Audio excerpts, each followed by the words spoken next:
Welcome back to Fantasy Baseball. I'm Dan O'Day along with Steve Romano. Steve, part of Fantasy Baseball is the baseball part. So let's talk about Major League Baseball and some of the teams and what's going on. I'm a big fan of baseball. I like it every day. I like that it's on every day. I like that it's on at 10 in the morning, Yeah. at 1 in the afternoon, at 4 in the afternoon, and at 7 at night. Ah, 7 days a week. I mean, I don't know what else you can say. That seems why it's baseball right there. Oh, Um, that was beautiful, by the way. This was absolutely thank you. beautiful. And I feel the same exact way. So thank you for speaking for me.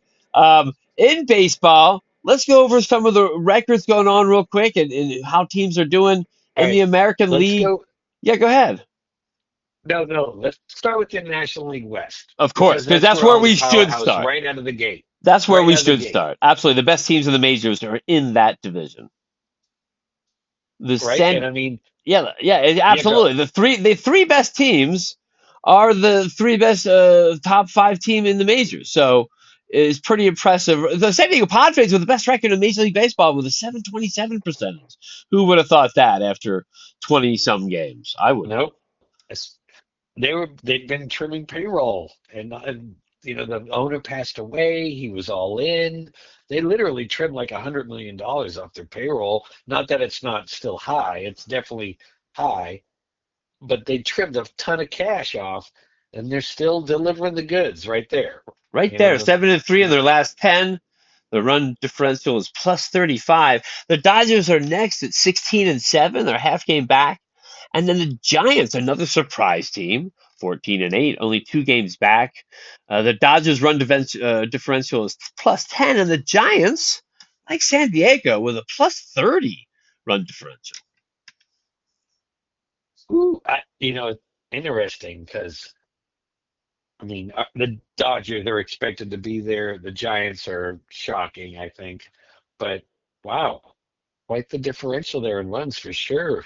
Well, look at that. Giants have had some good games. The Giants have scored 111 runs, more than the Dodgers so far. So interesting. Arizona coming in next, 13-9. Then Colorado already out of contention at 4-17. That's very sad. That is a bummer, but you know, It's a beaut. Colorado. It's a beautiful stadium. I will say that. We'll The go to the stadium's Central. beautiful, and on the MLB network too, I did see a commercial, like a little Segway commercial, nothing major, but it was talking about Colorado. They got kids and they got youth and they're athletic and they're fast and they're like get your nose dirty. And I was like, okay. When I saw the commercial, I was like, okay, that's fine. Do what you got to do, MLB Network. Well, what else can you do? Well, I mean, they're like I said, they're 4-17 already. The NL Central, the Cubs lead with a 14-10 record. The Milwaukee Brewers are 1 game back at 12-10. Cincinnati at 500, 11-11, 2 games back. The Cardinals are 9-13, 4 games back, and the Pirates 8-15, 5.5 games back. So that's the Central. Pirates not playing well at all in St. Louis. I don't think St. Louis was really expecting that much this year, were they? No, they were trading payroll away. That's why they were trying to move Arenado. They were actively like, we're trying to trim payroll and go on a youth movement, and they did that almost across the board, except for that trade that they just couldn't make happen. And yeah, I mean, this is kind of what they're expecting. They were going in on this. Yes. So I guess it's not they're that's their direction they're heading, and their team's playing that way. Mets leading the East at 15-7. Mets playing well. I mean, their best player they acquired Soto for a giant contract. Not playing great, coming alive a bit, but they're still 15-7, leading the East. Phillies 13-9, 2 back.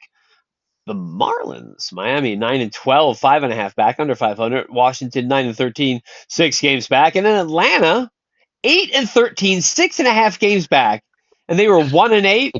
So they're So it's, they're seven and that's five. yeah, yep, 7-5. We will at some point we got to mention it every week, and then one week they'll be like, they did it. They did. They They were reached. back to 500.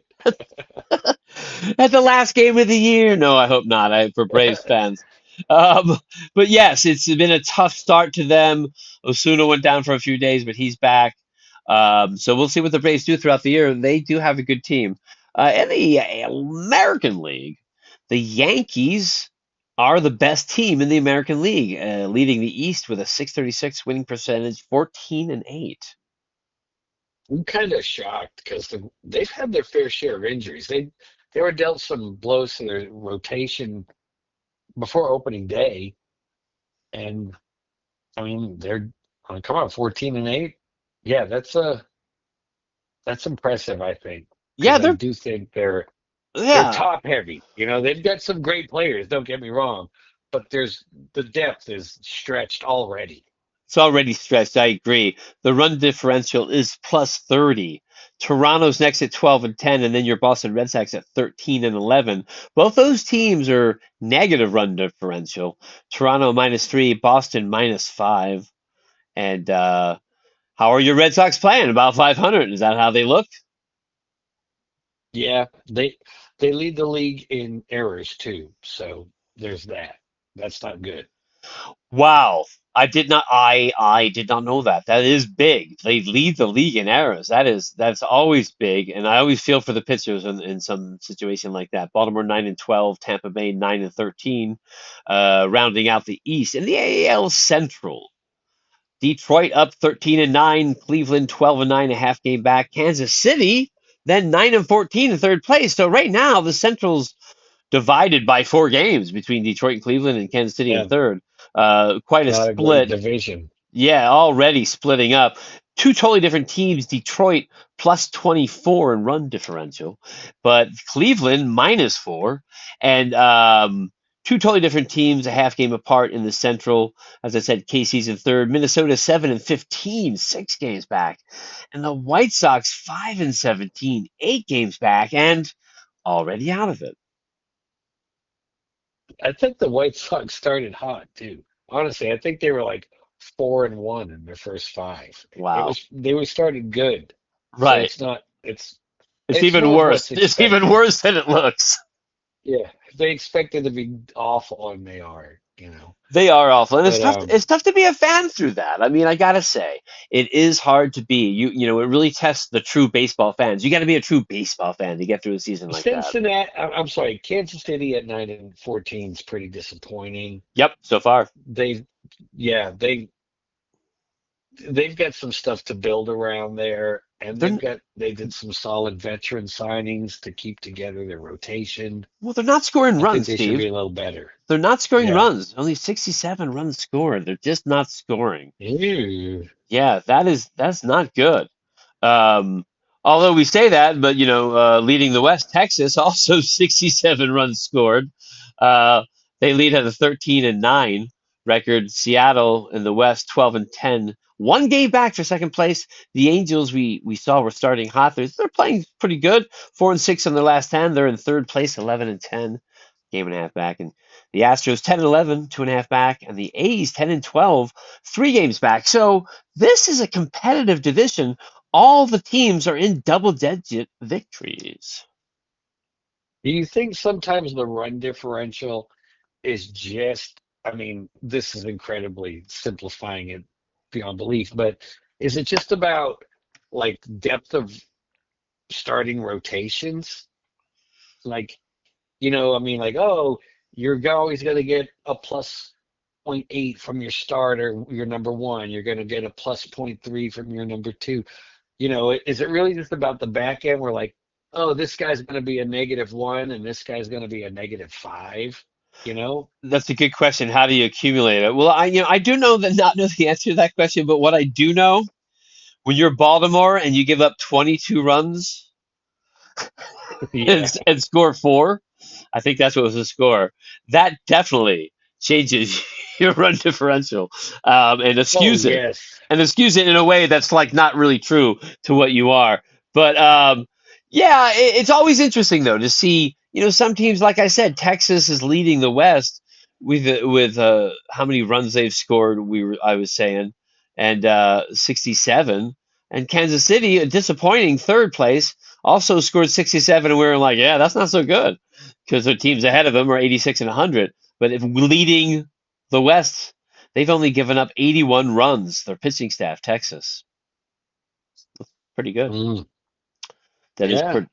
Absolutely. Absolutely. So, as a Philly fan, I just want to say 13-9, 2 games back. They're playing pretty good. Um, they're 5-5 in the last 10, 9-4 at home, 4-5 away. They're doing pretty much what I expected. No major injuries right now. Some concerns with people coming around, but it's early, Steve. It's April. It is early. I always want to give a shout out. My wife's from Milwaukee, and nostalgically speaking, I did love those early '80s Milwaukee Brewers teams Sure. that did get a lot of playoff time. Sure. You know, so I don't know what I loved them then. I remember when they were in the American League. Now they're in the National League. But my wife's from Milwaukee, so I do still follow them and I root for them. And I've been to Milwaukee to visit a couple times. I've seen a couple of games there, and it's awesome. Um, and I just want to point out how they always have a middling payroll, and they're not ever one of the darling teams, but they fill their stadium, and they're always like a winning team. I, Definitely I, not like a contending team, but right. they're a winning team. Well, they do have great fans because Milwaukee fans, all the clubs have been there through the years.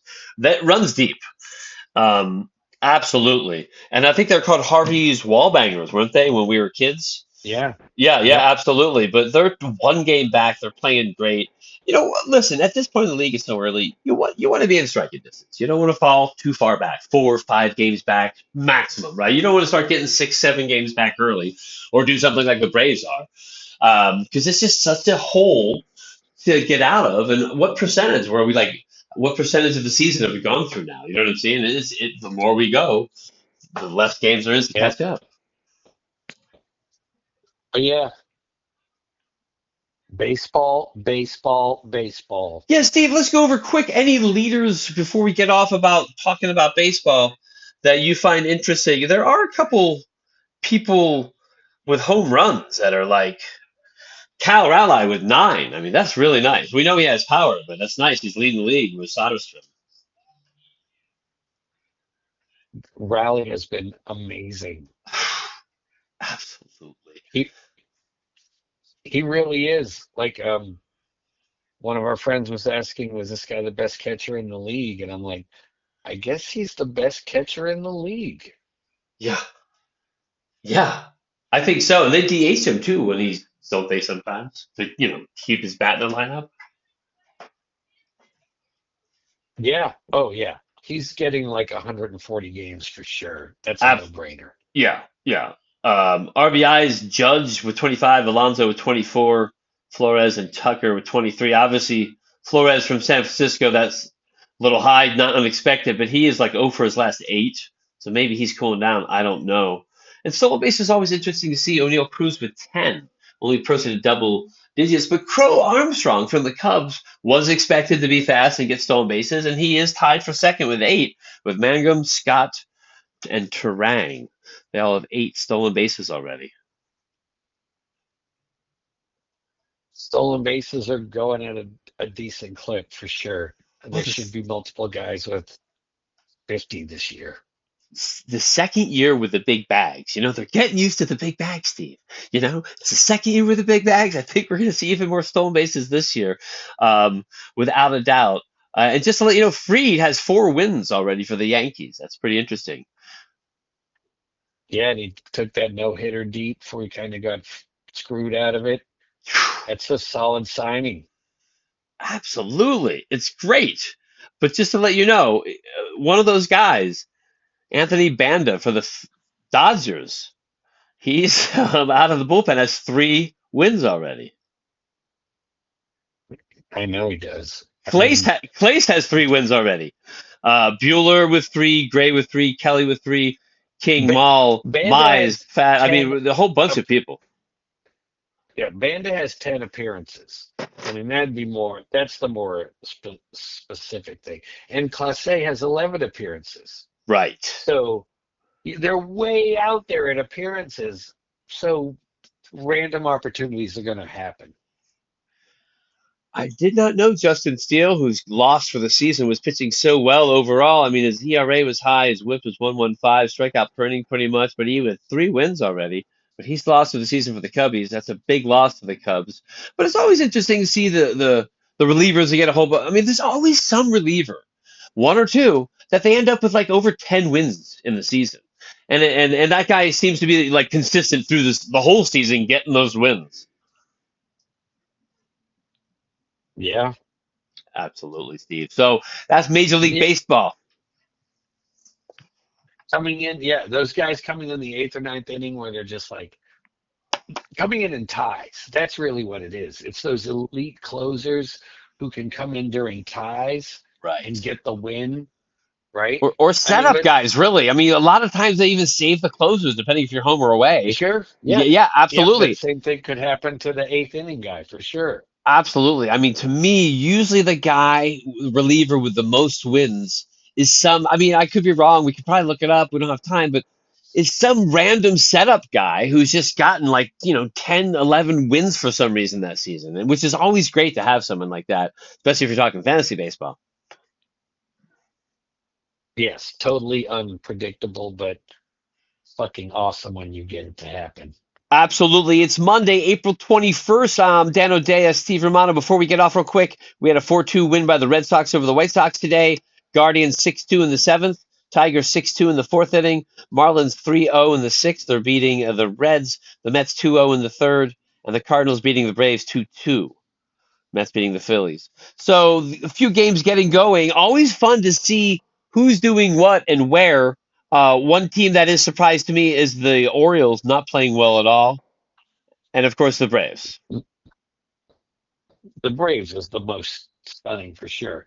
Ab- Orioles kind of have a youth movement going on, so that's you know, it seemed like it was more positive than negative. So this starts a little shocking, but the Braves one is, I don't know what the fuck's going on down there. And I gotta say before we get off, living in Los Angeles area, I do. I'm an old school '90s Angel fan. I always do pull for the Angels, so it's nice to see them playing well. I would agree because I have enough friends from Southern California that I will root for the Angels. Go Angels! So that's Major League Baseball. I'm Dan O'Day. That's Steve Romano. We'll talk to you next week on Fantasy Baseball, Baseball, Baseball. Have a good one.